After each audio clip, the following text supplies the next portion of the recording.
Hi, this is Ike from Groovy Entertainment.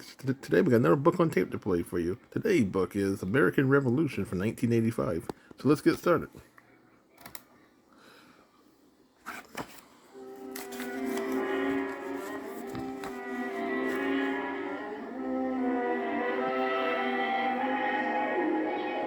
American Revolution. It is early morning, April 19th, 1775. Armed American colonists, known as the Minutemen, have gathered on the village green at Lexington, Massachusetts. They are waiting for the British troops who must pass Lexington on their way to the nearby village of Concord. The British are planning to destroy the colonial supplies of arms and ammunition at Concord, but the Minutemen have other ideas. Now the British troops are in sight. Tension builds higher and higher. Suddenly the early morning silence is shattered by the sound of gunfire.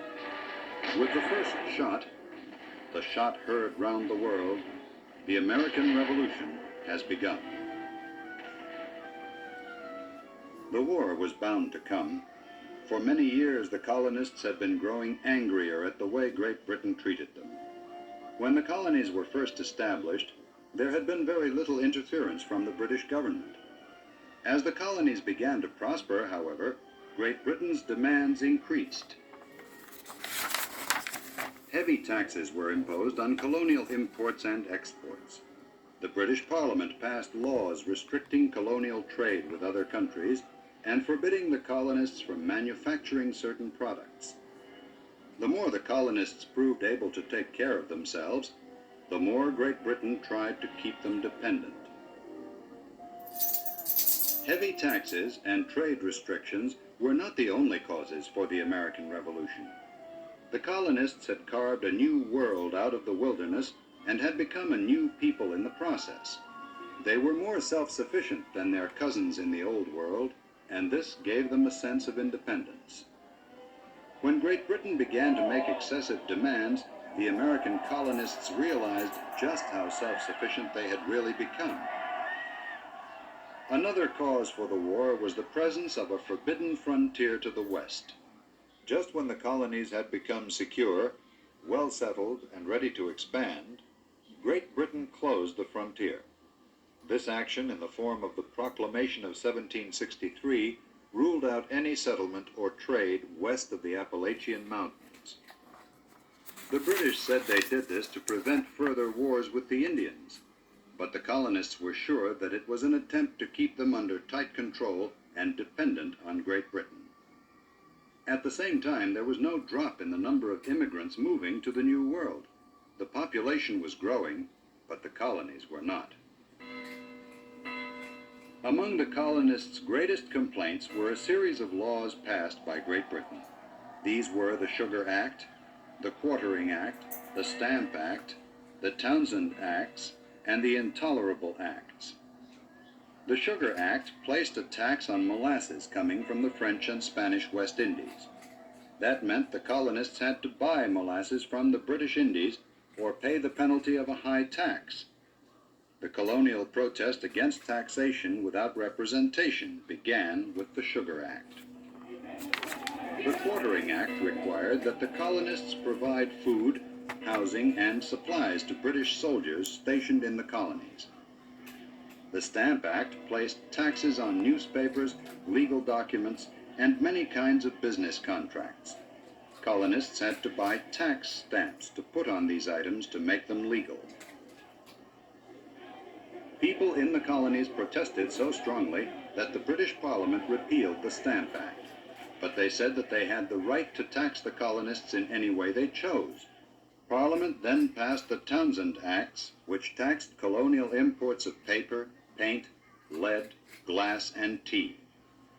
Taxes on tea led directly to a colonial action known as the Boston Tea Party.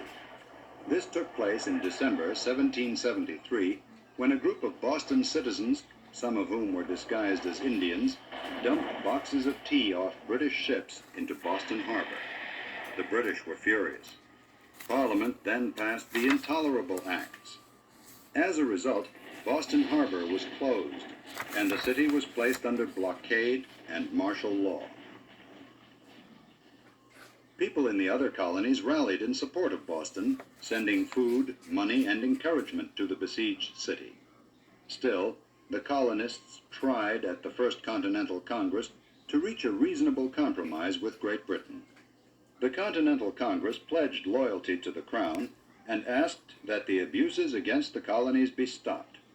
The British answer was rejection, backed by more harsh laws.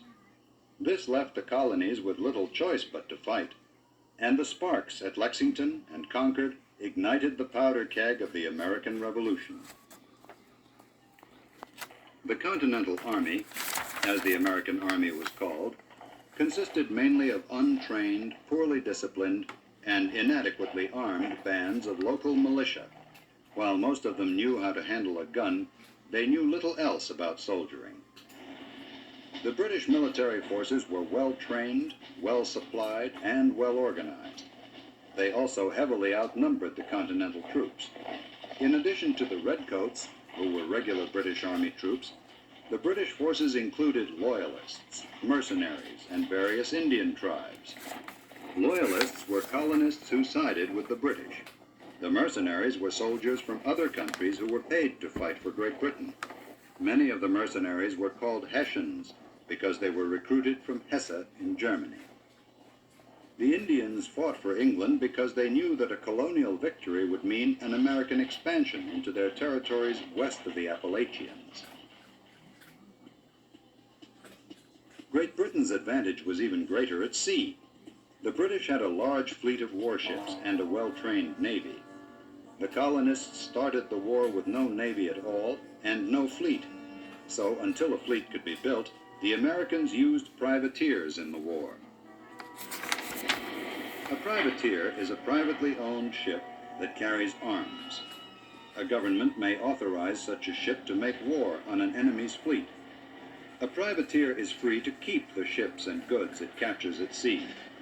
The idea of using a privateer navy was suggested by Captain John Paul Jones. This saved the Americans the cost of building a large fleet, and until the new United States could put together a real navy, the privateers fought the war at sea. The Americans never had as many ships as the British, but they finally succeeded in defeating the Royal Navy. The land war, fought with rifles, muskets, and cannons, was waged in New England, in the southern colonies, and in Canada. The earliest battles at Lexington, Concord, and Bunker Hill took place in New England. By the time the Declaration of Independence was signed on July 4, 1776, the war had expanded up into Canada and down into North and South Carolina.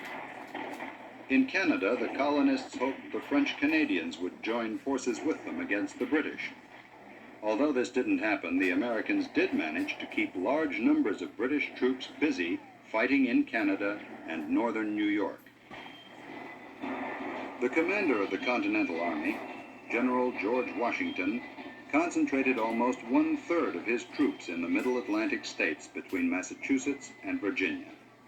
Some of the fiercest engagements were fought around New York City, throughout New Jersey, and into Pennsylvania. During the winter of 1776, the Continental Army was at its weakest. They had lost a series of battles. They had little food, clothing, and military supplies, and they were suffering from exhaustion. They needed something to rally their spirits. General Washington supplied that something on Christmas Eve, 1776. He led his troops from Pennsylvania across the icy Delaware River to stage a surprise attack on Trenton, New Jersey. There were about 1,400 Hessians encamped in Trenton. By the next day, more than 900 were prisoners of the American Army.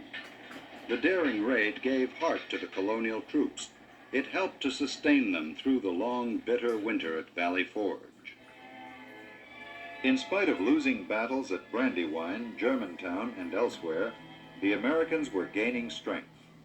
From the beginning, France had been secretly aiding the colonists against Great Britain.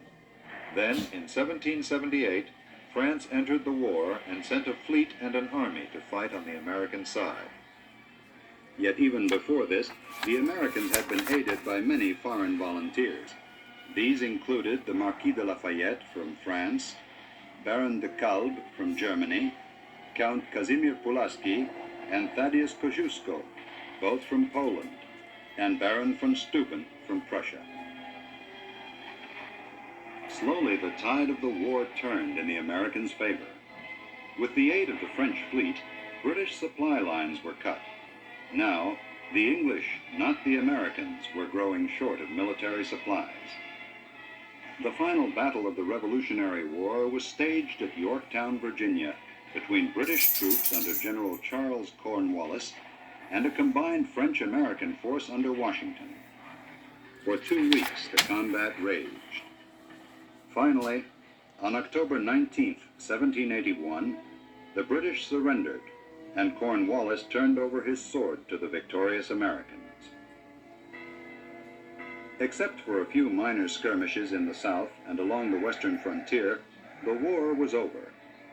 But it was not until September 1783 that the United States and Great Britain signed the peace treaty in Paris. After 8.5 long years, the American Revolution had ended.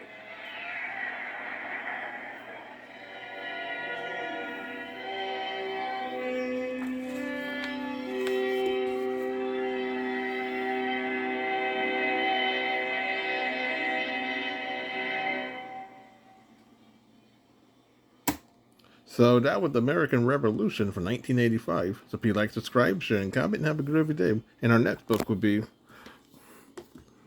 George Washington.